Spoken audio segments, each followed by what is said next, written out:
Mari Bapak-Bapak kita berdoa. Tuhan, kami bersyukur malam hari ini kami boleh sekali lagi bersekutu bersama, kami boleh memuji Tuhan, kami boleh bercandaria, kami boleh saling sharing dan saling diskusi. Kami mau menyerahkan untuk persekutuan kompak pada malam hari ini dalam tangan-Mu dari awal sampai akhirnya. Terima kasih Bapa. Hanya di dalam nama Tuhan Yesus kami sudah berdoa. Amin. Ini namanya doa yang bernas. Singkat, padat, berisi gitu ya.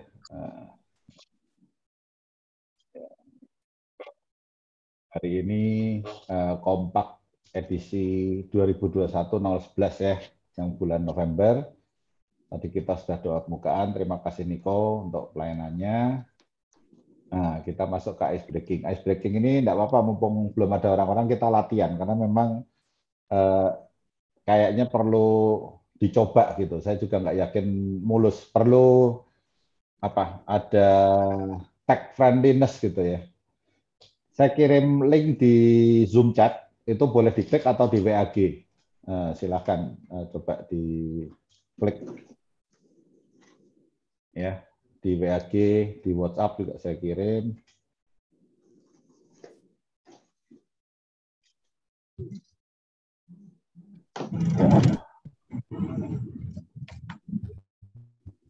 Bisa coba diklik itu. Nah, yang akan kita cara mainnya gini ya. Saya share sebentar.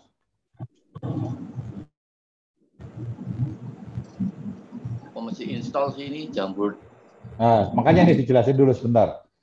Oke, kita kalau pakai komputer, kalau pakai PC gitu kan, itu tinggal klik link aja, mestinya kita akan sampai ke halaman ini gitu.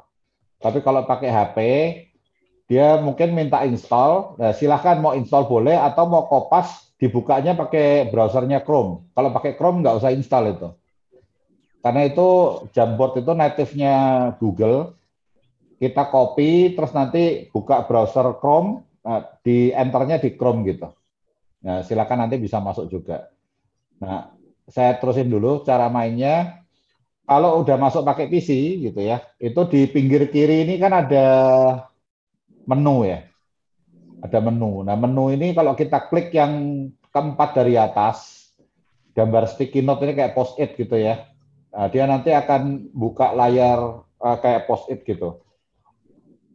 Kalau pakai handphone, kalau udah berhasil, nanti di bawahnya ada gambar pen gini, diklik. Kemudian kalau mau nambah post-it tadi, klik tanda plus di bawah juga. Jadi yang pen ini akan berubah jadi menu seperti ini, terus klik plus, nanti keluar ada sticky note. Nah, kalau udah keluar sticky note gini, kita boleh milih warna nih. Mau pakai warna apa? Biru, hijau, merah, oranye gitu kan. Nah, silahkan kalau udah keluar ini, pilih warna dulu, masukkan 4 ciri-ciri teman kita lah dalam sesama kompak gitu ya. Orang pertama, kita bikin 2 orang gitu. Nah, formatnya tuh ciri-cirinya orang itu nggak boleh mengandung nama. Jadi misalnya nama belakangnya Setiawan gitu ya, nggak boleh gitu ya. Atau misalnya istrinya Lucia gitu, nggak boleh gitu ya. Karena itu jadi terlalu gampang nebaknya nanti. Kemudian nggak boleh mengandung ciri fisik. Jadi misalnya beruban, botak, tinggi, kacamata gitu. Kacamata termasuk ciri fisik gitu ya. Dan ciri-cirinya ini gunakan 2 kata. Jadi misalnya asalnya dari mana boleh gitu kan. Kalau mau pakai 3 kata, salah satunya harus pakai kata tidak. Jelas ya. Jadi kalau misalnya bangun pagi, nah, kalau misalnya mau mengatakan bangunnya siang ya tidak bangun siang boleh gitu. Apa tidak bangun pagi boleh, itu berarti bangun siang gitu. Tapi mau pakai 2 kata aja juga boleh. Kalau udah klik save kan, pilih warna berbeda, ulangi untuk orang yang kedua, kemudian klik cancel. Nanti dia akan muncul kotak gitu di layarnya, post-it-nya akan ditempel di layar. Nanti kita akan mulai nebak tuh. Nanti kita akan menebak satu persatu orang itu siapa. Saya mulai, orang yang ketebak akan melanjutkan ya sampai nanti semua kartunya terbuka gitu. Nah ini saya coba buka sekarang Jamboardnya. Ya, apakah sudah ada yang bisa nambah? Ini saya udah bikin contoh dua. Ya, saya bikin contoh dua. Silahkan kalau ada yang bisa nambah yang lain. Kalau pakai ini, jadi kalau mau nambah post-it, klik ini ya. Nah, ini kan bisa diganti warna, bisa dikasih tulisan gitu di sini. Kalau sudah selesai, bisa di-save.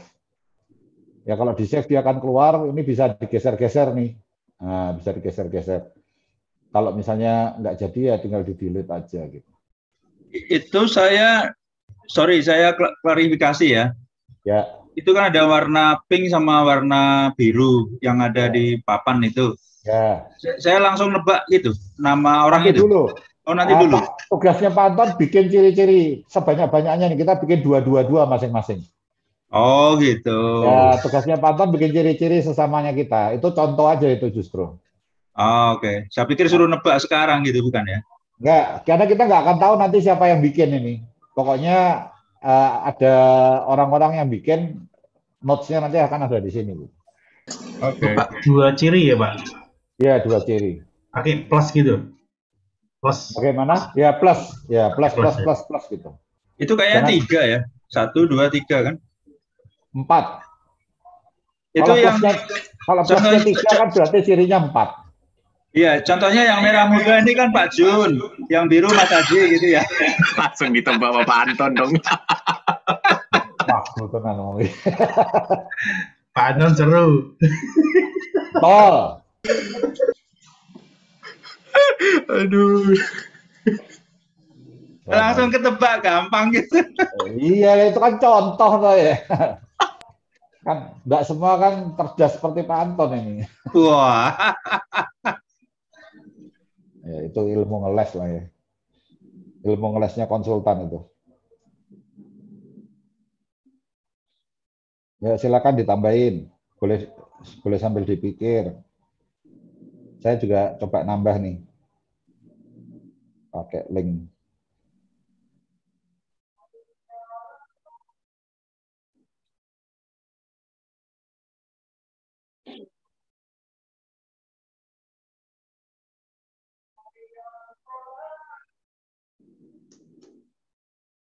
Oke.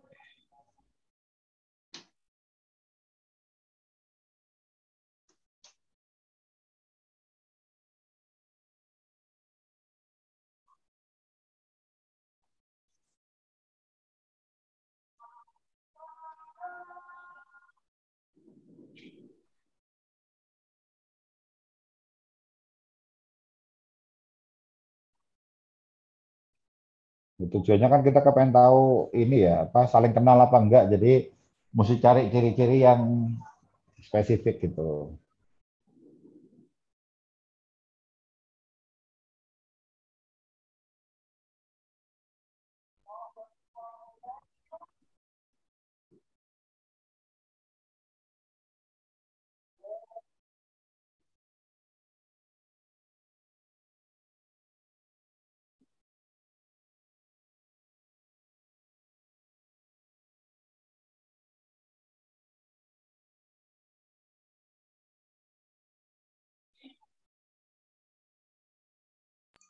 Bikinnya 1 kali Pak, 2 kali Pak?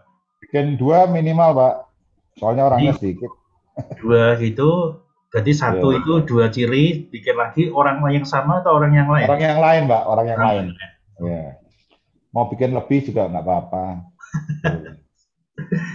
Mikir 1 aja.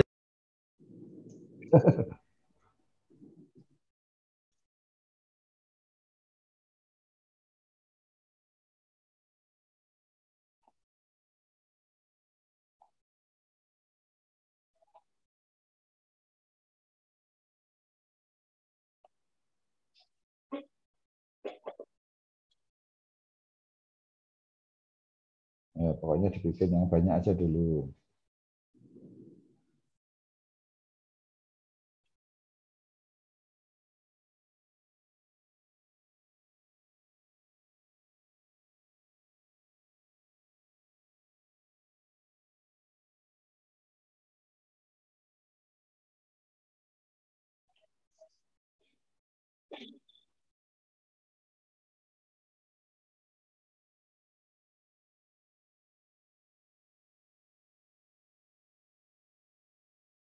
Pak Teo ini orang-orangnya seluruh anggota kompak atau yang ikut malam ini aja, Pak? Kompak, kompak. Kompak, oh, oke Pak Teo. Terima Ikut kasih. malam ini gampang banget.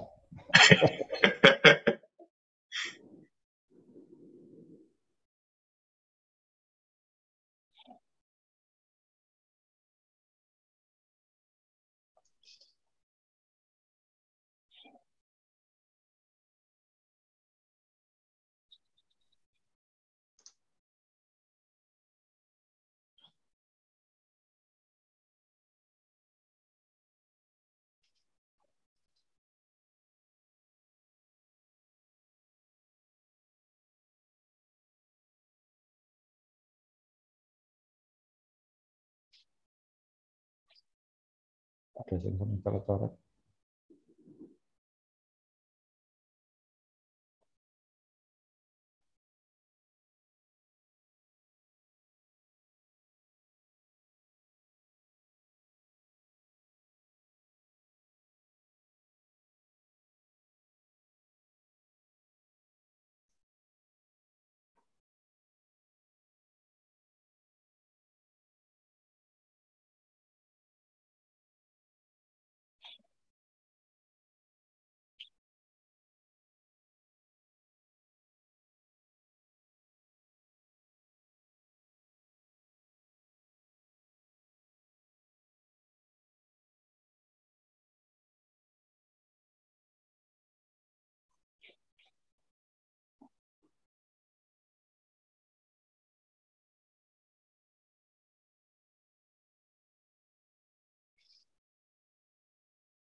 Oke, coba ini ya, 1 menit lagi ya.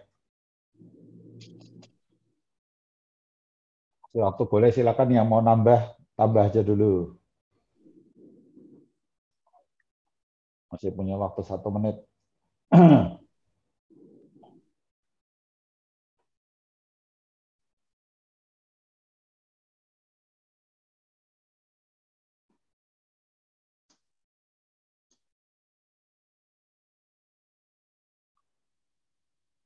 Ini informasi kok general banget.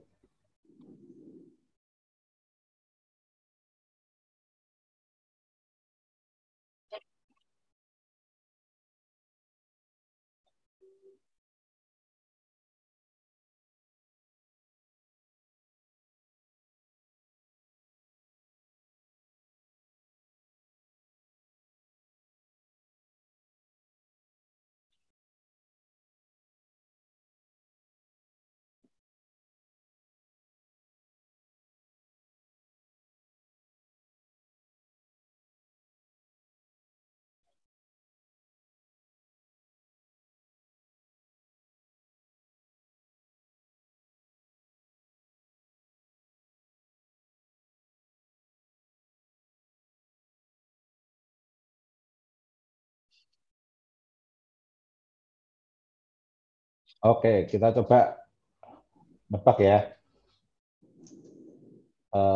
Saya coba mulai dulu nih.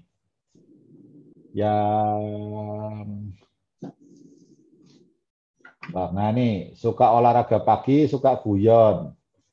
Ini walaupun dua ciri-cirinya kelihatannya nih Pak Alep, ya kan? Yang bikin benar nggak nih?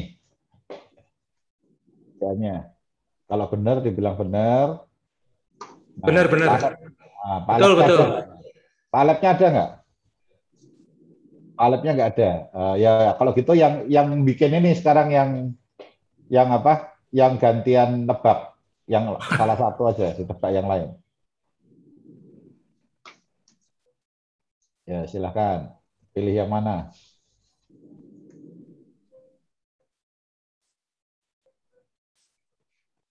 Berarti satu ini udah done ya. Eh,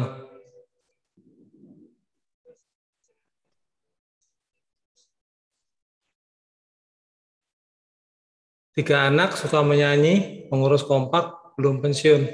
Ya. Pak Haji ini? ya? Iya, Mas Haji, betul. Ya. Mas Hajinya ada nggak? Mas Hajinya, nah itu Mas Hajinya ada. Gantian Mas Haji, lanjut Mas Haji. Yang mana nih Mas? Sorry Mas. Yang mana aja terserah. Ini yang udah ketebak nih di sini. Saya taruh bawah yang udah ketebak ya. Oh ya, oke. Anti B2 plus anak 3 pelatih kur asal Batang. Asal Batang.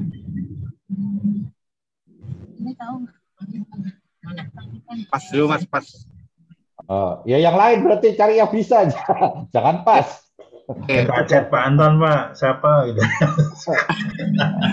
Kasih cari yang jangan pilih yang nggak bisa, pilih yang bisa. Kalau gitu. Ayo yang mana Mas Haji?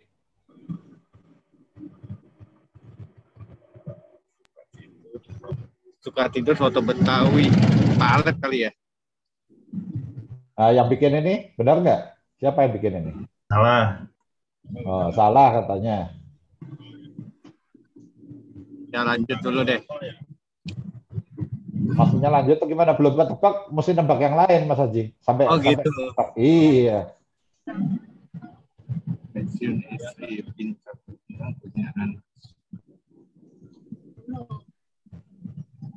Pasti ada yang bisa lah ini.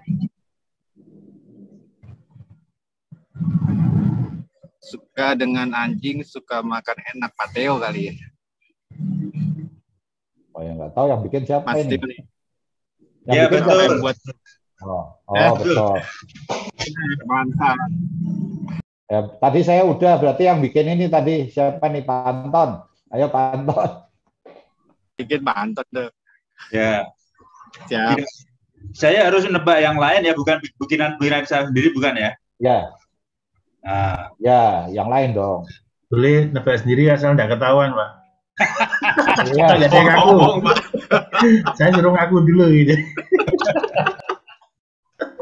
sudah pensiun, istrinya menyanyi, 2 anak, bukan pendeta. Ini Pak Listio ya. Oh, yang mana nih? Bukan pendeta. Kuning. Kuning. Ah, itu. Itu punya siapa itu? Dua bukan pendeta. Oh iya, Pak Listio ini. Setuju.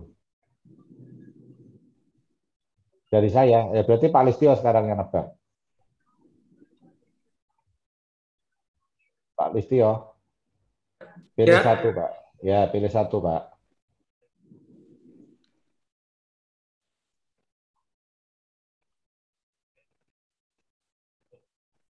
Mesti selesai semua ini.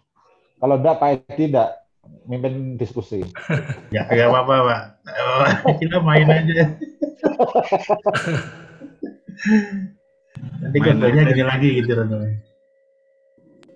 Yang mana Pak Listio? Anti B2, anak 3, pelatih kur asal Batang, Om Jun ya? Ya.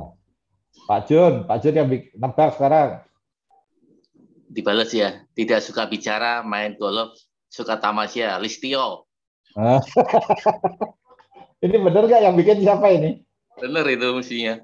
Saya yang bikin, betul. Betul. Oh ya, Pak Listio lagi.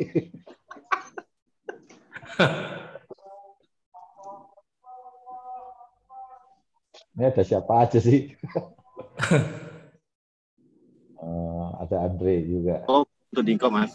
Atau Andre deh, ganti Andre. Ya. Pilih satu Andre. Ini suruh ngapain saya, Pak? Perlu nebak, ini ada ciri-ciri orang-orang. Hah? Ya, kamu tebak orangnya siapa ini? Mestinya anggota kompak. Oh, yang tebak yang mana aja, Pak? Ada Ya, apa mau dipilih yang susah? Enggak kan? Kamu cari yang gampang aja. Ini Oke, coba ya. Suka di Starbucks, kerja di Starbucks, inovatif. Itu udah belum? Belum. Itu Pak Theo kelihatannya. Saya nggak kerja di Starbucks. Suka Starbucks, oh iya, bukan suka kerja di Starbucks ya. Bosnya Starbucks loh. Maksudnya suka kerja di Starbucks. Lokasi kerjanya, iya benar. Mestinya benar ini. Yang bikin saya nggak tahu siapa sih. Saya yang bikin. Iya. Maksudnya saya kan? Iya. Oke, 4 lagi Andre. Enggak. Pak Edi. Coba Pak Edi. Saya belum kena, Pak.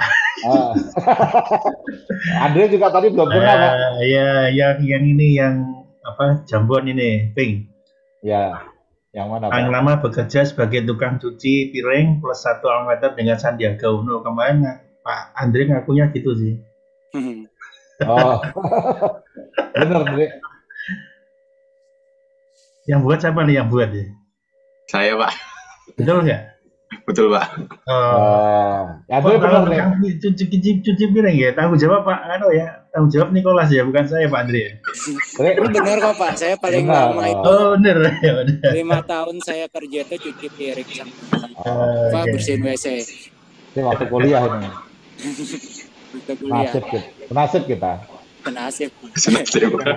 Nicholas, ayo. Tinggal dikit nih. Bentar, Pak.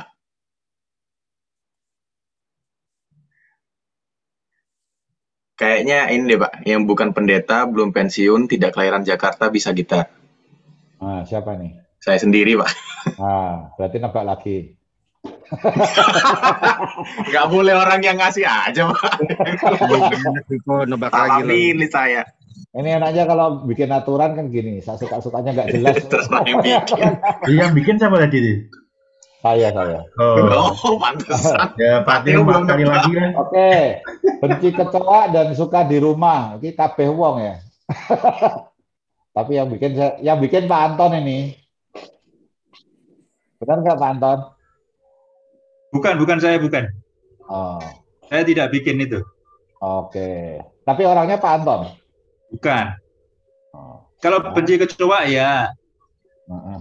Ya tapi maksudnya siapa yang bikin? Saya nggak tahu. Ditanya tadi kan lagi nebak Pak. Lah itu soalnya ini kayak apa ciri-ciri sejuta umat gitu. Saya bikin. Oke. Maksudnya siapa, Pak?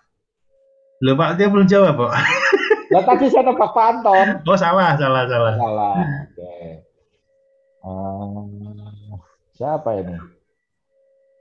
Suka di rumah. Pak Jun pasti nggak suka di rumah. Kalau saya suka membunuh kecoa ya.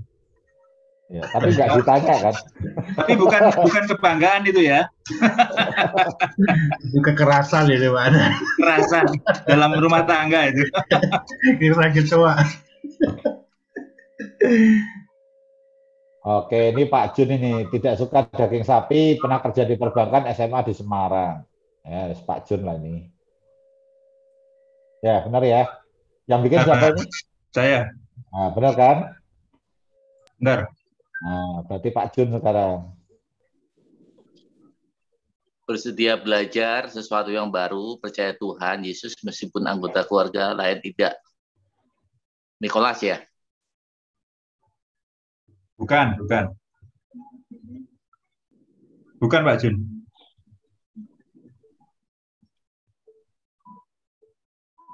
Haji ini.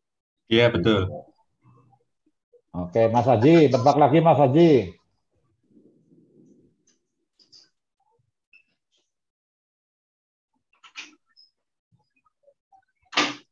Halo Mas Haji.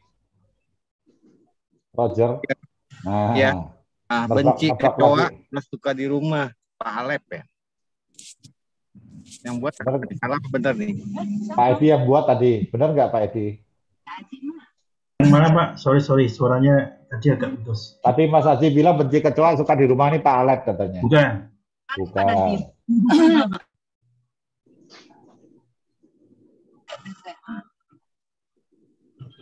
Coba lain lagi, Mas.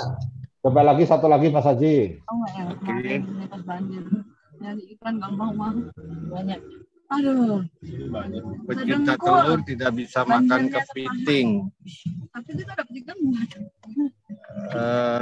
Itu Mas Gita sih nggak kebanjiran di Suka khotbah ini. Cuma habis. Yang di bawah jembatan. Pak Edi banyak pecinta telur ya. Ya. Yang bikin siapa ini? Saya, Pak. Oh, Nicholas. Benar ya Nicholas. Saya bisa makan. Saya bisa makan kepiting. Itu rumahnya. Oh. Berarti meleset saya bikinannya, Pak. Ini Evil Eye Marco ini udah fit ya? Fit, yang pakai Evil Eye Marco kamu bukan Fit? Betul. Nah, kamu tebak salah satu dari 5 yang ada di sini nih, Fit. Kamu belum nebak soalnya. Hah? Tebak ini ciri-ciri orang-orang ini siapa ini? Yang belum ketebak siapa aja? Ya, tinggal 5 ini. 5 yang ada di sini. Oh, benci kecoa. Suka di rumah. Pak Edi. Bukan, Pak. Oh, bukan. Berarti Pak Edi nggak benci kecoa. Kecoa yang benci yang Pak Edi. Tapi pas ketuanya benci Pak Edi. Kayaknya betul gitu. Oh, Andre kali. Oh. Andre, benar nggak Pak Edi? Ini Andre. Bukan. Oh. Bukan Fit. Coba satu orang lagi Fit. Kamu boleh ganti kartu kok. Hah? Boleh ganti kartu. Ini memang nggak jelas nih. Ini ciri-ciri sejuta umat ini.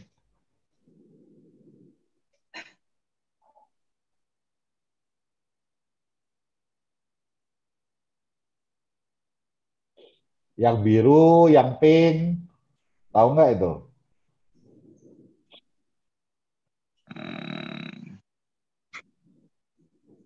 Ayo Bro David. Waduh, bingung nih. Ada Yang kuning. belum ketebak siapa aja orangnya? Nah, ini banyak yang udah ketebak masih ada di sini orangnya. Ini ada yang double-double kok. Oh, ini double-double. Iya. Soalnya kan bikin untuk orang lain, bisa aja yang lain mikirnya orang itu juga. Oh. Pintar berenang punya anak suara tenor nih. Suara tenor nih. Siapa suara tenor nih?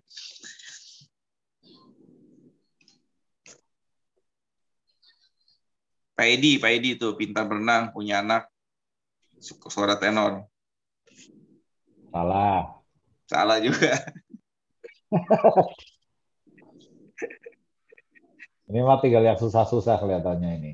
Iya, susah nih. Dre, kamu bisa coba satu lagi, Dre. Yang kamu bisa yang mana, Dre? Coba ya. Kalau nyetir mobil sering nggak pakai sepatu, belum pensiun. Itu Pak Theo juga kelihatannya.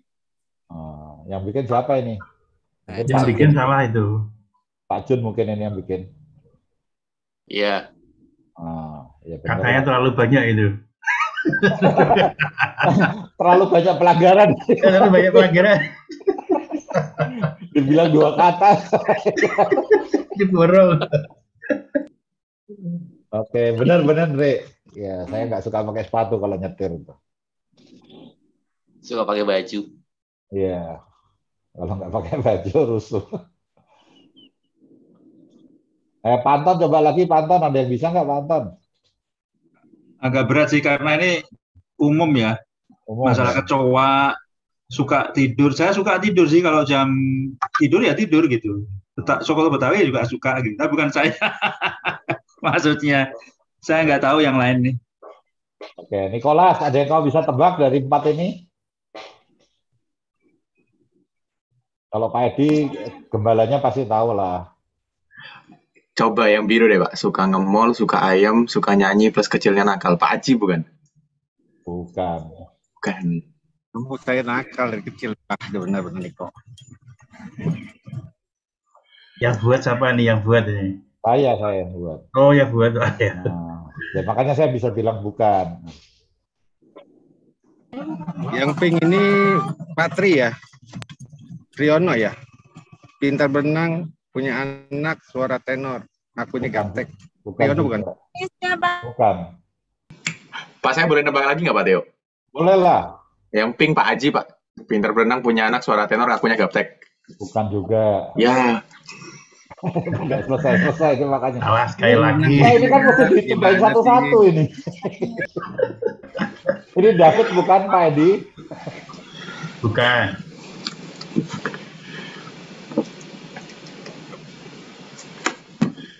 Ya, ini kalau nggak ada yang bisa nebak, mesti yang bikin yang ngasih tahu nih. Siapa ini Pak Edi? Siapa yang mana nih? Yang benci kecoa suka di rumah. Oh, Nicholas. Oh, Nicholas. Betul nggak Nicholas? Betul, Pak. Oh, iya, betul. Oh, oke. Pengakuannya valid sebenarnya. Dicek dulu betul nggak? Suka tidur, suka Betawi, ya Nicholas juga jangan-jangan ini. Iya, Pak. Benar. Betul. Oke. Nah, ini dua ini saya bikin ini. Ada yang bisa nebak nggak? Pak Listio? Yang ini pink, siapa ini? Yang pink Pak Alek ya? Ya, benar. Oh. Tenor nggak baca kan? Nah. Oke. Satu lagi. Yang suka ke mall, suka sama ayam nggak suka sama dia. Suka nyanyi waktu kecil nakal ya. Saya kenal dari kecil siapa coba?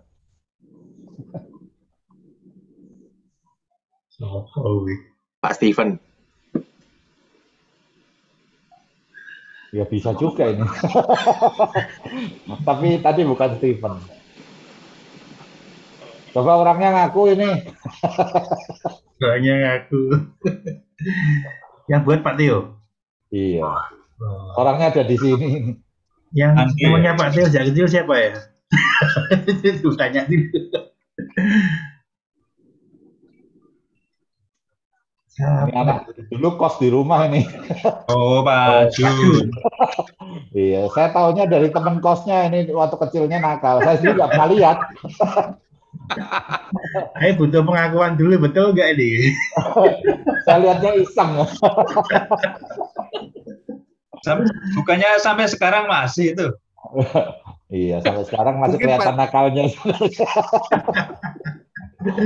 Oke, terima kasih teman-teman. Ya, kita belajar saling mengenal satu sama lain sambil ini ya, kenalan dengan satu aplikasi. Sebenarnya aplikasi ini bagus buat kolaborasi.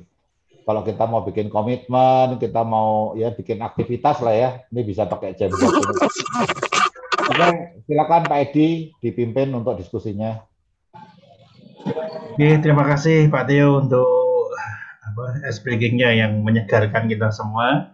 Kita semakin mengerti dengan sedikit clue gitu ya. Jadi kita ya. Lagi ada acara mau ke Kelapa Gading. Ya. Ya, Bro. Iya. Saya mute dulu ya Pak Ji. Oke, terima kasih untuk speaking-nya yang menyegarkan kita sekaligus bisa saling mengenalkan kita satu dengan lain dengan sedikit clue. Kita ngerti, oh ini teman kita nih. Jadi kalau besok nggak suka kecoa, takut kecoa, ya itulah Nicholas itu misalnya gitu.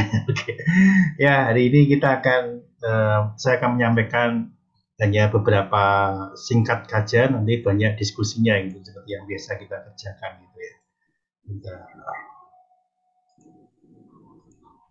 Apakah sudah terlihat? Sudah terlihat. Oke. Ya, kita akan lihat satu ayat sudah saat di sini.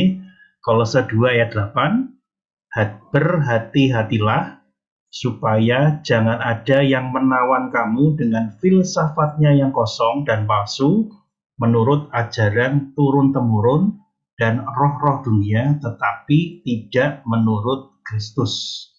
Nah, yang saya garis bawahi adalah penting yang bagian bawah aja, tetapi tidak menurut Kristus. Jadi jangan kita dibingungkan dengan yang lain atau kita ditawan seperti itu, tapi tidak menurut Kristus. Nah, kita sebagai ini karena ini kompak, jadi sebagai bapak-bapak atau pria-pria gitu ya, seringkali kita masuk pada satu, bukan seringkali, maksudnya bisa saja kita masuk ke dunia yang kadang membingungkan kita dan akhirnya kita terjerat atau kita jauh daripada Kristus. Ya, inilah yang disebut dengan kehidupan yang tidak diuji. Maksudnya seperti ini. Contoh ya, pria punya istri. Istrinya pinginnya beli rumah. Setelah beli rumah, lihat rumah yang bagus lagi, dijual rumahnya untuk beli rumah yang lebih bagus. Kredit nggak apa-apa. Setelah beli rumah lagi, masih kredit, lihat rumah lebih bagus lagi, dijual lagi rumahnya, cari rumah lagi yang lebih bagus, dan kredit lagi. Dan akhirnya terus sampai lama capek. Jadi si suaminya karena yang bayarin terus, sementara istrinya hanya terus minta rumah terus, dan terus tuh kredit, sampai akhirnya mereka putuskan, udah kita berpisah aja. Nah, ketika berpisah, karena itu masih kredit, akhirnya belum sempat terjual, dan akhirnya disita gitu. Nah, inilah sebagai contoh saja bahwasanya kehidupan itu memang perlu diuji. Jadi bukan hanya mengalir begitu saja, tetapi di dalam apa yang kita lakukan, apakah itu sesuai sekali lagi dengan firman Tuhan tadi, saya akan coba sedikit balik, menurut Kristus. Jadi bukan hanya menurut apa yang menjadi keinginan kita, apa yang menjadi hasrat kita atau pasangan kita ataupun keluarga kita, tetapi kehidupan itu perlu diuji. Jangan yang kehidupan yang tidak diuji, itu satu contoh, tapi kehidupan yang lain mungkin juga kita menyadari bahwasanya ada bagian-bagian yang terus melilit kita, terus membuat kita maju kelihatannya langkahnya dengan berjalan dengan waktu, maju waktunya, tetapi tidak mengarahkan diri kita pada Kristus. Jadi kalau kita bekerja misalnya, apakah hasil pekerjaan itu membuat kehidupan kita itu yang tidak diuji atau diuji? Tergantung dari kita sendiri juga. Tapi sebagai peran sebagai seorang bapak atau ayah atau pria yang menghidupi keluarganya, sekali lagi kita perlu disadarkan bahwasanya segala sesuatu kehidupan ini layak untuk diuji, bukan kita menjalani kehidupan yang tidak diuji. Nah, masih deskripsinya masih kurang jelas, tapi saya akan berikan slide yang terakhir ya, singkat gitu ya. Nah, ada dua hal di dalam diri kita itu yang terlihat dan diri yang sungguhnya. Simpel aja, yang terlihat itu yang terlihat sehari-hari dalam kehidupan kita. Kalau kita sebagai pria atau bapak, kita punya kehidupan bekerja. Ketika di bekerja itulah kehidupan kita, seperti itu. Kita nggak ngerti kehidupan yang kita dikenal sebagai apa ketika bekerja. Tapi mungkin kita juga punya klub-klub yang lain. Apakah itu klub olahraga atau klub mobil, klub motor, segala macam. Kita punya dunia itu dan orang melihat, oh kita tuh seperti itu. Apa yang dilihat oleh orang, kita berkomentar, itulah diri yang terlihat. Atau kita punya hal yang lain. Ketika kita punya kesukaan, misalnya kita minum kopi, kita ke Starbucks gitu ya, itu ada kita lihat, oh orang melihat diri kita itu suka ke Starbucks gitu, suka ngopi di Starbucks. Itulah diri yang terlihat. Tetapi hal yang sulit adalah diri yang sesungguhnya. Dan inilah yang penting, siapakah kita? Kita itu siapa? Orang nggak bisa melihat, meskipun orang lihat, oh dia tuh suka mobil, oh dia tuh suka motor, oh dia suka badminton, dia suka nge-gym, dia suka segala macam. Itu yang dilihat orang dunia, oleh orang-orang lain. Oh dia suka beribadah, dia pekerjaan di sini, itu yang terlihat semua. Tetapi diri yang sesungguhnya itu hanya kita yang tahu. Jadi orang bisa kenal, kalau tadi kita bersyukur ya, kita ditonton, oh ini ada yang suka soto Betawi siapa gitu ya, kalau nyetir nggak suka nggak pakai sepatu atau nggak pakai sandal, kita ngerti. Tetapi diri kita sungguhnya itulah yang bagian yang penting. Nah, apa kaitannya sekali lagi tadi dengan kehidupan yang tidak diuji dengan diri yang sungguhnya ini? Nah, dalam menjalani kehidupan, kita sekali lagi kita perlu menguji dan mengarahkan diri pada Kristus. Tetapi sekaligus bagian daripada ujian itu adalah siapa diri kita sungguhnya. Apakah kita sesuai dengan apa yang dilihat orang atau yang kita pertontonkan, dan apakah itu memang benar-benar diri kita yang sesungguhnya dari kita. Kalau kita bisa menampilkan keceriaan, ketemu sama orang, oh terlihat senyum, Ternyata ada seorang yang suka senyum, ternyata pembunuh berdarah dingin, ada juga. Jadi kita tidak mengerti. Nah, di dalam konteks kita sebagai seorang ayah, sebagai penanggung jawab keluarga, apakah kita seharian kita mengalami kehidupan yang diuji, sekaligus kita memberikan atau menampilkan diri yang sesungguhnya, bukan diri yang dilihat orang.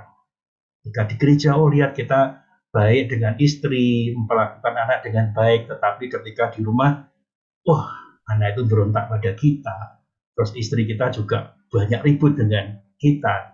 Nah, itulah diri yang sesungguhnya. Nah, inilah menjadi tantangan bagi setiap kita. Mungkin baik kalau kita bisa sharing tentang kehidupan yang diuji, sekaligus diri yang sesungguhnya. Tetapi kan nggak adil kalau saya nggak sharing duluan gitu ya. Jadi saya sharing, kemudian Bapak-bapak sekalian, teman-teman sekalian bisa sharing gitu ya. Ya memang sebagai posisi saya sebagai pendeta tidak mudah gitu ya. Jujur seringkali ketika saya diskusi dengan teman-teman pendeta, saya menampilkan diri yang terlihat. Tapi diri sesungguhnya itu suka untuk menampilkan.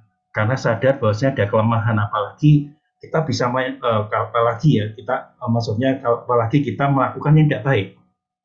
Kalau kita sudah menampilkan yang baik, sudah melakukan yang baik, tapi ternyata ada kelemahan dalam istri saya atau anak saya, betapa sukarnya saya menampilkan diri yang sesungguhnya itu. Sementara saya terus bergerak maju, kelihatannya melayani, lebih bagus, tapi sementara ada PR nih di rumah, ada PR nih tentang istri, bagaimana mengelola kawan dan yang lain, itu begitu sukarnya. Nah, inilah waktu yang baik ketika kita bisa sharing-sharing apakah kehidupan kita itu kehidupan yang diuji, sekaligus kita bisa mengerti diri yang sesungguhnya. Saya juga akan menyampaikan pada kita semua. Saya juga seringkali, bukan ya anggaplah jarang gitu ya, menampilkan hanya diri yang terlihat. Tidak sesungguhnya itu begitu sukarnya. Untuk mengakui kelemahan, untuk mengakui kekurangan itu begitu sulit. Tetapi ada waktunya juga. Saya harus menampilkan bagaimana diri yang sesungguhnya itu. Saya hanya menampilkan yang terlihat di orang baik, banyak bagus. Tetapi ada PR diri saya sesungguhnya itu siapa. Dan ini baik ketika terus melayani. Apakah ini diuji, kehidupan yang diuji, atau saya jauh daripada itu. Nah itu sharing singkat saya tidak menyebutkan problemnya seperti apa, tidak. Tetapi saya harus mengakui jujur, saya pun sedang berjuang ke arah sana. Nah, kalau bapak-bapak bisa sharing seperti ini, saya pikir ya bahaya, kita semakin mengenal ternyata saya pun juga berjuang gitu ya. Saya pun juga berjuang. Bukan tidak, pendeta itu harus sempurna, enggak kok, saya ada kelemahan ya saya ngomong aja gitu. Ya itulah sharing saya singkat. Jadi kembali lagi kepada ayat kita Kolose tadi ya, untuk menuntun kita seperti Kristus, ajaran Kristus. Nah itulah yang terus kita arahkan. Oke, itu sharing singkat saya. Silahkan kalau ada rekan-rekan mau sharing itu baik. Oke, silahkan teman-teman kalau ada. Boleh Pak, saya sharing ya Pak. Ini kalau yang saya mau sampaikan sekalian, ini ada potretnya Pak. Ini potret kepribadian saya ini. Jadi kalau teori kepribadian menurut Lumina, itu seperti apa yang dibilang ya, ada yang namanya underlying persona, ada everyday persona, tapi ada satu lagi overextended persona. Persona itu kan topeng ya.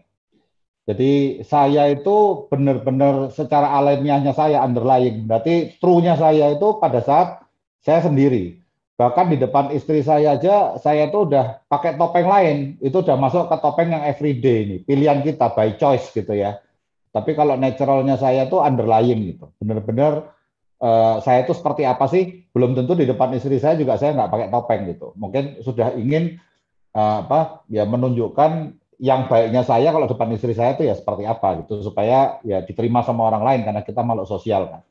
Tapi ada overextended. Overextended ini bisa jadi kalau kita lagi stres, overloaded gitu ya dengan pekerjaan, atau misalnya ada berita yang bertubi-tubi yang tidak kita harapkan gitu ya. Waduh, ada berita kematian ini bisa bikin seseorang itu berperilaku berbeda. Nah, kalau berdasarkan potret ini, kebetulan underlying, everyday, overextended saya itu mirip-mirip. ya warnanya pun merah semua. Maksudnya saya tuh tetap tetap rasional, fokus, kompetitif gitu ya. Jadi kalau dilihat, nah ini ada potret yang bintang ini yang menunjukkan perilaku-perilaku yang sering keluar dari diri saya. Jadi purposeful ini punya goal, punya sasaran gitu ya. Logical, selalu mencoba untuk merasionalisasi situasi, kompetitif gitu. Enggak ya, kalau misalnya ada game gitu biasanya berusaha untuk mencari cara menangnya gimana gitu kan. Terus tough, ini nggak gampang menyerah, biasanya sangat determined gitu ya. Dan take charge, ya berani ngambil risiko lah ya, berani gerak gitu. Yang kotak ini yang unlikely keluar dari saya, jadi evidence based misalnya. Saya tuh bukan tipe orang yang harus punya fakta-fakta tuh terlampau semua dulu sebelum ngambil keputusan gitu. Nah ini saya perlu dibantu orang lain yang bisa membantu mengisi kekosongan ini gitu. Jadi kalau saya mau kerja dengan baik, mesti ada orang yang membantu ngasih faktanya itu seperti apa. Jadi istri saya kebetulan orangnya sangat biru kan. Nah itu bisa membantu saya untuk ya mengisi kekosongan itu gitu, lebih hati-hati. Saya bukan tipe yang sangat observan gitu ya. Jadi kalau ngelihat orang itu saya justru butuh dikasih banyak data point baru bisa memahami orang itu, karena biasanya ketemu orang itu ya sebatas tadi kira-kira orang ini bisa membantu saya menyelesaikan misi saya seperti apa gitu. Karena ya ini logical, kompetitif, tough ini dan purposeful ya. Jadi ngelihat orang pun seperti itu. Measure ini jarang keluar di saya. Jadi saya pokoknya nggak hati-hati gitu ya. Cautiousness-nya itu kurang. Kemudian intimate juga nggak terlalu gitu. Jadi kalau dilihat waktu SD, SMP, SMA, kuliah, kerja gitu, teman yang namanya sahabat yang dekat sama saya tuh berubah-ubah terus gitu. Saya biasanya nggak keep teman tuh sahabat tuh jangka panjang gitu, enggak. Tapi berubah-berubah ya sesuai kebutuhan tadi, sesuai dengan misi saya apa saat itu. Adaptable juga nggak gampang buat saya gitu. Kalau misalnya rasional buat saya lebih mudah untuk beradaptasi, tapi kalau enggak ya enggak. Jadi ini saya kira-kira seperti ini Pak Edi. Ya, silakan yang lain kalau mau sharing juga. Ya, terima kasih Pak Teo. Silakan ada teman-teman yang lain.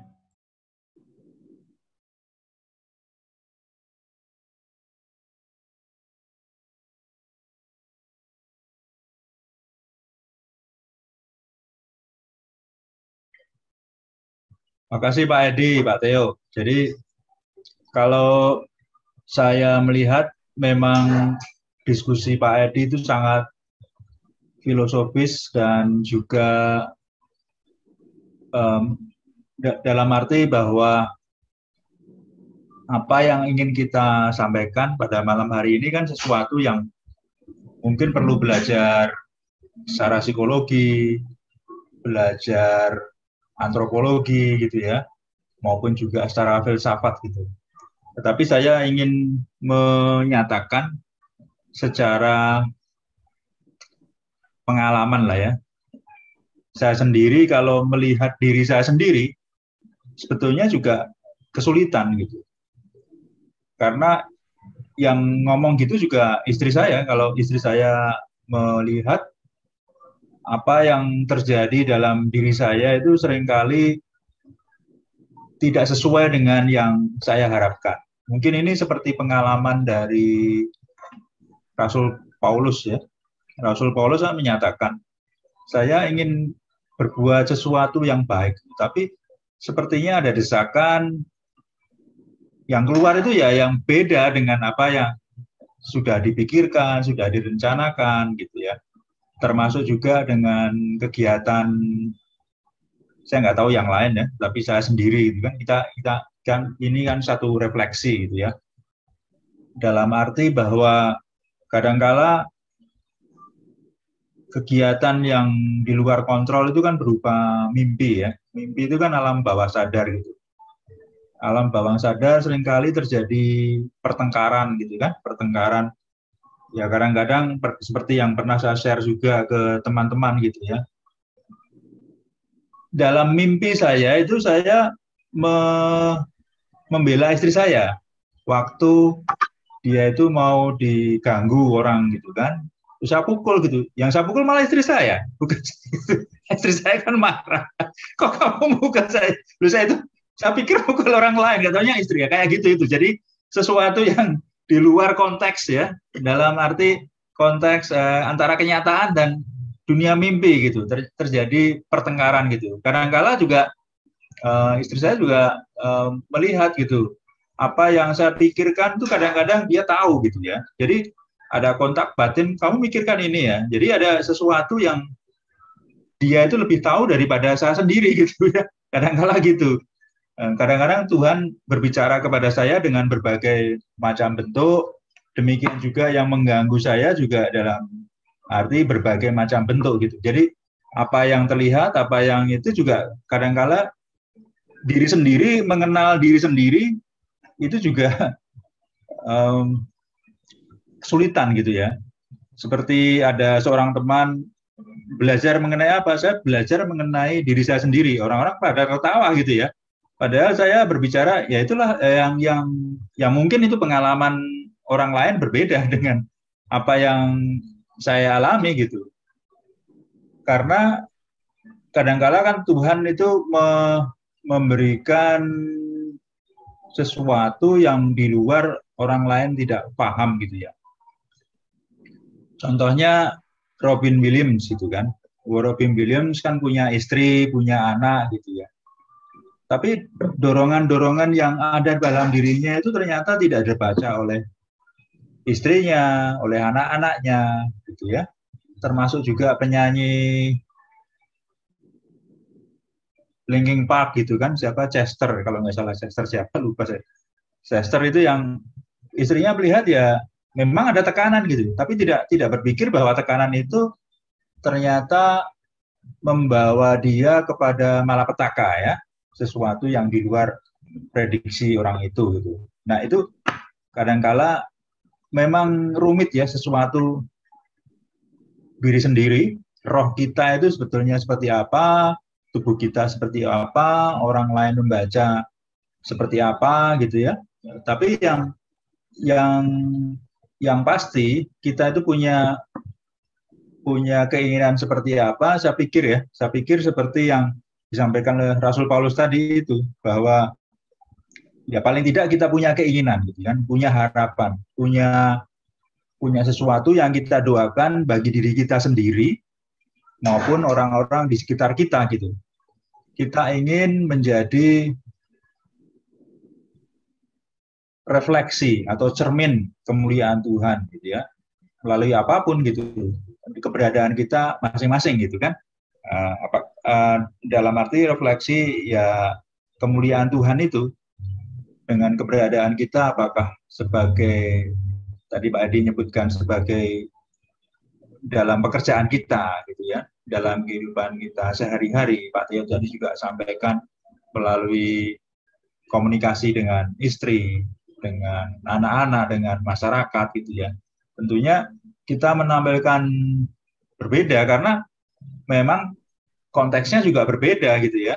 Kalau saya nggak ngomong pun istri sudah tahu gitu loh. Pada jam sekian saya perlu apa, saya ngomong apa dia udah bisa nebak semuanya gitu. Jadi saya ngomong apapun ya nggak bisa bantah gitu karena dia udah bisa membaca gitu kan. Gerak-gerik saya seperti apa, saya pun juga dengan istri anak saya juga bisa lihat dari ngapain gitu kan, langsung tahu gitu kan rencana apa gitu. Tapi kalau saya dengan Pak Edi ya perlu belajar dulu ya. Dengan Pak Teo juga sama, dengan Niko juga sama gitu ya. Dengan siapa bergaul ya otomatis kita akan lebih tahu gitu lah. Apalagi yang menciptakan kita tentunya dia akan lebih paham lagi gitu, karena bukan hanya secara fisik, bukan hanya roh dari Tuhan, tetapi titik DNA aja letaknya di mana dia akan tahu gitu. DNA ini yang menyebabkan kamu itu bodoh gitu, ini pinter gitu ya. Seperti halnya siapa yang Bezalel gitu ya, Bezalel yang diberi roh kemuliaan Tuhan sehingga dia bisa membuat apa tuh kaki dian gitu seperti kehendak Tuhan, membuat patung malaikat seperti yang dikehendaki Tuhan gitu ya. Ya itu kan Kalau orang biasa ya nggak tahu gitu, mungkin ya gambar ya sesuai dengan apa yang dia pikirkan ya dia buat gitu, tapi bukan itu kehendak Tuhan gitu kan. Seperti halnya ya yang banyak lah yang sudah Tuhan pakai gitu ya, sesuai itu yang orang lain lihat bagaimana Tuhan itu memakai kita. Jadi pada intinya bagaimana kita itu berkomunikasi dengan pencipta kita gitu.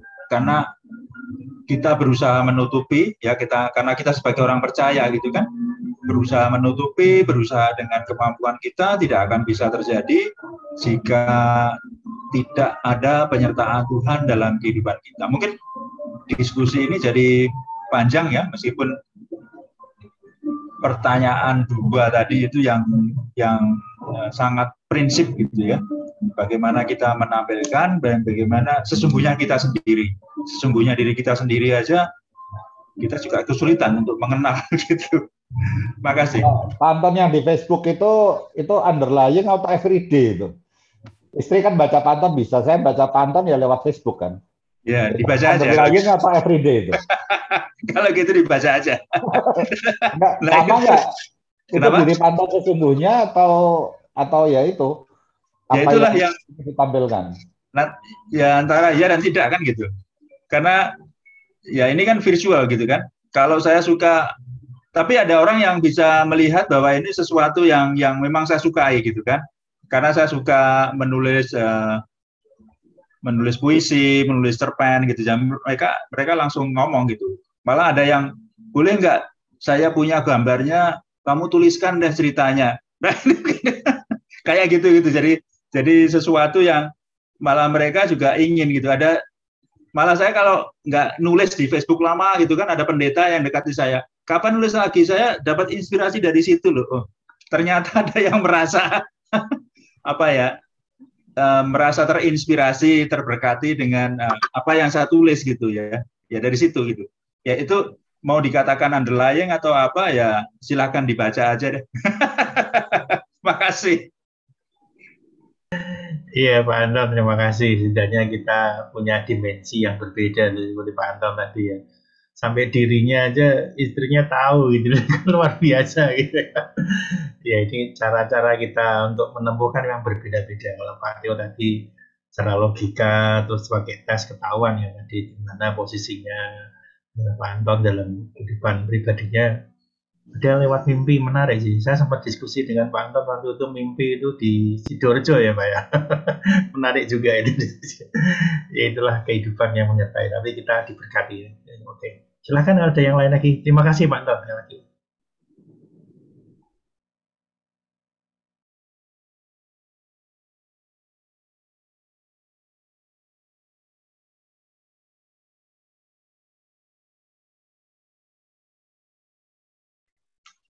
Mungkin ini kita ingat pertanyaan Tuhan Yesus ya. Tuhan Yesus itu kan tanya kepada murid-muridnya, menurut kamu siapakah aku gitu. Bukan berarti dia tuh nggak kenal gitu kan, tapi ingin mendapatkan respon gitu. Kamu tuh tahu saya itu seperti apa gitu. Ini kayaknya pertanyaan Pak Edi juga sama ini. Menurut Anda, diri Anda sendiri apa gitu, dan siapa? Tanyakan diri sendiri. Dan maksudnya yang saya tadi adalah supaya kita menjalani hidup yang diuji gitu. Jadi bukan yang sia-sia seperti tadi, sekaligus kita mengerti diri kita gitu. Nah, itu yang poin pentingnya di situ sih. Tapi menarik sih diskusinya. Jadi kalau kita udah kan ada kalau kita kehidupan yang tidak diuji itu jatuhnya capek gitu. Dan kita tidak menjadi diri sendiri. Tapi kalau kita menjadi kehidupan yang diuji, kita bisa mengerti diri kita sendiri. Maksudnya seperti itu. Yang diuji itu kan tidak gampang. Artinya, ini keliru nih. Ya, baik lagi harus sesuai dengan Kristus kita itulah. Ya kira-kira begitu. Saya setuju dengan Pak Edi gitu. Jadi mungkin teman-teman pernah dengar nama Akiane nggak? Akiane itu dulu pada tahun berapa itu kan masih anak-anak gitu ya. Masih anak-anak tapi dia itu melukis luar biasa gitu. Katanya menurut dia itu dari inspirasi roh kitanya gitu. Nah, tapi anehnya dalam kesaksiannya itu dia tidak pernah menyebut nama Kristus. Dan makin lama, pada saat awal sih gambarannya lukisannya tentang Tuhan Yesus gitu. Wah, orang wah ini pasti dipakai Tuhan Yesus gitu kan. Nah, ada orang gereja yang lama-lama mengamati gitu. Kok dia selama ini orang tuanya juga tidak pernah ke gereja kadang-kadang lah ya. Tidak pernah buka Alkitab gitu. Kalau dipakai Tuhan ya bisa saja gitu, tapi kok tidak menyebut nama Tuhan Yesus gitu kan. Lama-lama akhirnya ini kayaknya roh yang lain ini. Bukan Roh Kudus gitu ya, tetapi orang terbelenggu dengan filsafat dia gitu. Dan memang dia ya seperti prodigi ya, istilah orang dunia itu kan. Dia punya punya karunia khusus sehingga dia bisa melukis, ternyata malah bisa membawa orang bukan kepada Kristus tetapi kepada roh kehancuran. Ya sekarang orangnya udah dewasa sih, 29 tahun gitu. Ya itu sih mungkin gambaran dari banyak selebriti juga yang ternyata bukan, yang katanya mencari Tuhan malah dia sendiri menyangkal gitu ya. Contohnya kayak Morgan Freeman gitu kan. Ada filmnya kan judulnya Mencari Tuhan gitu. Dipikir wah Anda ini orang religius. Ya bukan, dia ngikuti skrip saja. Dia membawa orang, malah dia sendiri orang ateis, agnostik gitu. Ya mungkin teman-teman bisa cerita tentang apakah ada upaya untuk terbawa gitu Pak ya, mungkin ya, terbawa kepada roh yang lain gitu ya. Ada upaya-upaya dunia ini yang secara halus, ya jangan sampai kita terhanyut gitu ya, terbawa kepada kuasa yang lain tanpa menguji gitu kan. Iya, bagus. Nah, kalau saya berikan yang lebih simpel lagi gitu ya. Lebih simpel lagi nih. Anggaplah saya ke Starbucks. Misalnya seperti itu. Bagi orang yang tahu saya nggak suka kopi. Dan tahu Starbucks itu bukan kelas saya gitu. Dan saya ke sana. Orang melihat, oh yang dilihat itu kan suka Starbucks. Ternyata tidak. Karena itu kehidupan yang jadi saya melampiaskannya di sana. Orang lihat, ternyata saya ada masalah dengan keluarga, saya minum Starbucks terus, padahal saya nggak suka, dan itu bukan kemampuan saya. Jadi simpel kan. Nah itu ternyata itu bagian yang kehidupan yang tidak diuji, sekaligus diri yang tampak saja, tapi bukan diri kita sebenarnya, dan kehidupan yang tidak diuji, kira-kira seperti itu. Terus mengikat kita, sementara kita kebobolan banyak kan, uang itu kan cukup gede ya di sana ya. Ya kira-kira seperti itu misalnya. Ada yang mau sharing lagi? Saya ke sana juga pas diskon, Pak. Kalau enggak diskon. Tapi diskonnya tiap hari, Pak.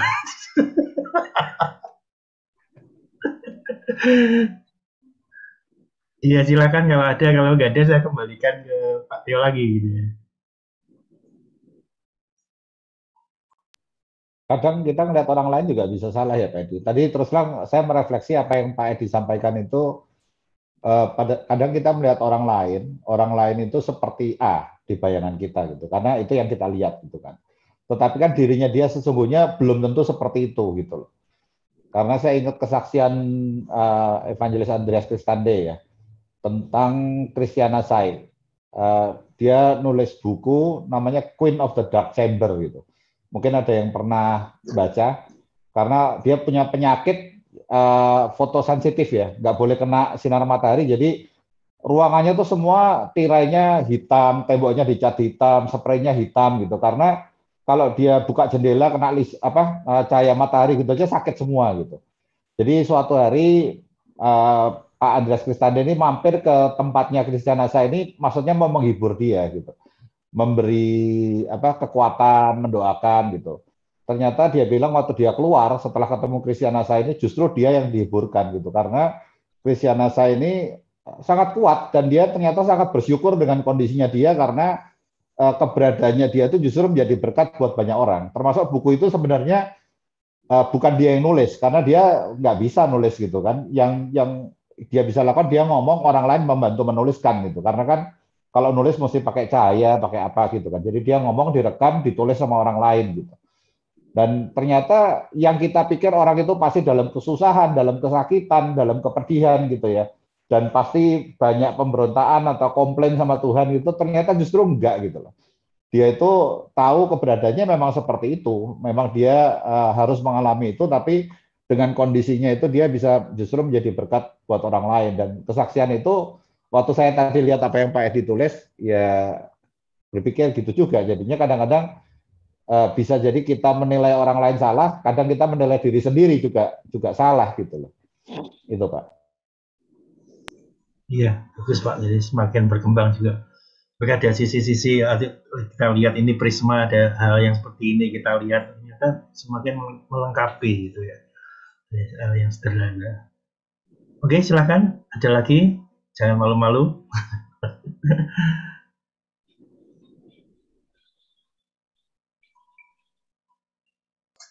Saya boleh Pak kalau nggak ada. Oh, boleh Pak. Jadi ya memang topik yang apa ya, saya sendiri juga semakin kesini semakin apa ya, sadar bahwa ya itu jadi pergumulan setiap kita gitu ya, apalagi setelah saya kuliah sih, maksudnya setelah memutuskan untuk menjadi hamba Tuhan penuh waktu gitu dan menjalani panggilan Tuhan, memang nampaknya ini satu hal yang bagi saya semakin apa ya, ternyata susah juga begitu. Karena ya kalau secara psikologis kan diri kita dipengaruhi dengan background keluarga kita gitu kan. Dan kalau saya lihat memang saya selain cowok juga secara karakter sangat mirip dengan ayah gitu, dengan papa. Dan tipe karakter papa saya tuh suka apa ya, pleasing people gitu. Jadi lebih senang menyenangkan orang lain. Nah, jadi terkadang mungkin tanpa sadar di luar ya gitu, di luar seperti apa, tapi ketika di dalam rumah seperti apa, ada perbedaan gitu. Nah, dulu kalau sebagai anak pasti kan kita bertanya gitu, kenapa kok seperti ini, kenapa kok nggak sama sih?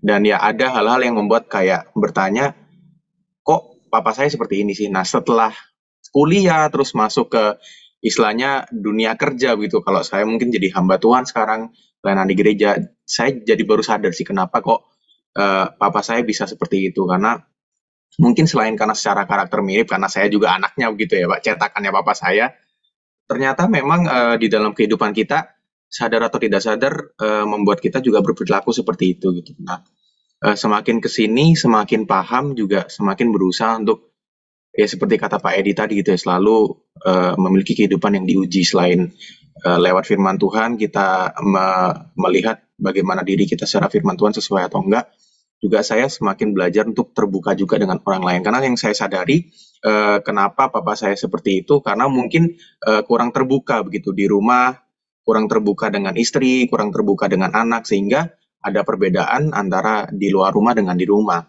Nah, saya mungkin juga terkadang seperti itu gitu Pak. Maksudnya kalau di rumah orang tua melihatnya seperti apa, kalau misalnya di kampus gitu ya lihatnya seperti apa, atau di gereja seperti apa, ada topeng-topeng yang lain. Nah kan pasti kita berusahanya supaya kalau bisa sama begitu kan ya. Jangan istilahnya kalau sederhananya ya di luar baik, di rumah buruknya kelihatan gitu. Nah tapi memang ya mungkin proses kehidupan gitu ya, kan semakin hari semakin belajar. Dan saya salah satu hal yang disyukuri adalah ketika masuk ke GKMI Pengharapan ini, masuk ikut kompak begitu. Karena kalau di rumah tuh nggak ada komisi bapak. Di gereja di rumah tuh adanya cuma Pak Sutri sama ibu-ibu begitu, komisi bapaknya nggak ada. Nah setelah masuk ternyata wah apa ya, jadi bersyukur karena ada satu komunitas di mana bisa belajar meskipun saya masih muda, tapi bisa belajar banyak dari teladan bapak-bapak yang lain gitu. Dan ini jadi salah satu momen selain saya belajar untuk terbuka, saya juga belajar oh harusnya seperti ini, untuk menjadi seorang bapak yang baik itu seperti apa ya. Meskipun kita semua masing-masing punya kelemahan, tapi dengan keterbukaan bapak-bapak saya jadi belajar gitu loh. Oh nanti seharusnya ketika berumah tangga, ataupun nanti ketika berelasi dengan istri, atau nanti ketika dengan anak, harusnya seperti ini. Dan itu satu hal yang saya sangat syukuri ketika masuk ke dalam GKMI Pengharapan ini. Jadi kayak wah punya bapak rohani yang banyak begitu, bukan cuma Pak Edi sebagai mentor, tapi dari bapak-bapak yang lain dapat banyak hal gitu bapak-bapak. Jadi ya mungkin itu aja sih sharingnya Pak Edi. Terima kasih Pak. Ya terima kasih. Silakan kalau ada satu lagi ya, jam 20.13. Kalau ada silakan. Penutup saya. Oh silakan Pak Haji. Sharingnya Pak Edi kali ini memang salah satunya ke saya juga ya Pak Edi, yang baru-baru ini saya alami. Ya mungkin Pak Edi juga tahu sendiri, memang jadi seorang ayah itu pun memang nggak semudah apa yang kita bayangkan gitu ya, sebagai kepala dari Allah itu sendiri gitu, Bapak kita Yesus gitu ya. Memang salah satunya memang agak beban berat, pergumulan dalam kehidupan saya sendiri yang Pak Edi juga mengetahui kronologisnya. Tapi buat saya ya Pak Edi telah memberikan saya wejangan, saya harus sabar, harus lebih ada pendekatan persuasif antara yang satu dengan yang lainnya. Memang akhir-akhir ini saya bersyukur ya Pak Edi ya, saya mulai belajar, dan saya memang kalau dibilang orang yang bertopeng ya, saya nggak munafik sih Pak Edi, sebagai anak Tuhan sendiri saya merasa bahwa belum benar gitu ya. Tapi saya satu sisi saya akan mencoba untuk menjadi orang benar gitu, bukan menjadi orang yang lebih benar, tapi menjadi orang yang benar gitu, benar di hadapan semuanya gitu ya. Tapi saya bersyukur sekali Pak Edi, apa yang Pak Edi sampaikan nih, wejangan ke saya coba pelajari bagaimana menyikapi sesuatu hal yang lebih baik gitu ya. Tapi sekarang ini mulai ada sedikit perubahan Pak Edi. Jadi buat saya memang menjadi seorang ayah itu tidak mudah. Harus apa ya, ibarat itu kita harus menyeimbangi satu dengan yang lainnya gitu. Antara istri dengan anak, antara istri dengan suami, anak kepada ayahnya gitu. Mereka memang harus diajarkan bagaimana berpola pikir, bergantung terus kepada Tuhan gitu. Prinsipnya kepada firman gitu. Karena anak-anak saya sendiri, istri saya sendiri, anak-anak yang mengetahui tentang firman gitu ya. Tapi memang jadi pelaku, yang saya bilang sama mereka jadi pelaku yang susah. Tapi buat saya terima kasih loh Pak Edi. Saya bersyukur. Ya memang saya bukan orang yang sempurna Pak Edi sebagai ayah. Sebagai orang yang terpilih juga jadi pengurus kompak. Salah satunya ya saya mengakui kelemahan saya, itu aja sih. Terima kasih Pak Edi. Terima kasih Bapak-Bapak atas sharingnya, Pak Theo, Pak Anton. Saya juga kebetulan sambil di jalan bermotor tadi saya mendengarkan. Saya mencoba mendengarkan sharing ini dan saya sudah sampai di Bekasi. Terima kasih semuanya. Terima kasih. Sudah Pak. Ya, terima kasih Pak Haji. Saya pikir ini semua kita itu kan sedang berjuang ya. Jadi diri kita yang terlihat oleh orang lain itu bukan diri kita. Tetapi diri kita tidak selalu menampilkan diri kita sesungguhnya juga gitu kan. Bahwa saya seperti ini enggak juga. Jadi memang ada kalanya kita bisa menampilkan diri yang terlihat, tetapi kita yang penting tahu siapa diri kita sebenarnya. Dan peran kita sebagai ayah kadang memang, atau sebagai suami, di saat tertentu kita kan butuh ketegasan. Dan mereka mengharapkan ketegasan bagi kita. Ketika kita udah lepas kontrol, kita nggak bisa tegas. Akhirnya ya peran kita diambil alih oleh anggota yang lain gitu kan, anggota keluarga yang lain. Nah disinilah sebenarnya kita dibutuhkan juga, meskipun agak berbeda dengan diri kita sebenarnya, tetapi kita diharapkan seperti itu. Nah di dalam titik ketegasan inilah bagaimana kita mengarahkan keluarga kita untuk tetap hidup di dalam Kristus, bukan menurut filsafat dunia atau apapun. Dan disinilah peran kita semuanya. Nah kita sama-sama terus belajar ya. Ya kiranya kita semua diberkati. Saya kembalikan ke Pak Theo ya, yang ngajaknya acara ini. Terima kasih Pak Edi. Ini ada pengumuman sedikit Bapak-Bapak. Andre tutup dalam doa Andre. Oke, terima kasih. Kamu belum keluar kota ya. Ya, oke, makasih Om Theo. Baik Bapak-Bapak sekalian, mari kita bersatu dalam doa. Bapa kami yang di surga, terima kasih Bapak untuk berkat-Mu pada hari ini Bapak, sehingga kami bisa kembali bersekutu untuk bersama membahas tentang renungan kompak pada hari ini Bapak. Sebentar kami mau kembali kepada aktivitas kami masing-masing Bapak. Berkatilah kami Bapak dalam kegiatan dan aktivitas kami setelah persekutuan ini dan sampai seminggu ke depan Bapak. Terima kasih Bapak untuk Berkat-Mu yang telah Engkau berikan kepada kami pada hari ini, dan berkat-berkat-Mu yang akan Engkau berikan kepada kami Bapa. Di dalam nama Tuhan Yesus Kristus kami berdoa dan mengucap syukur. Haleluya. Amin.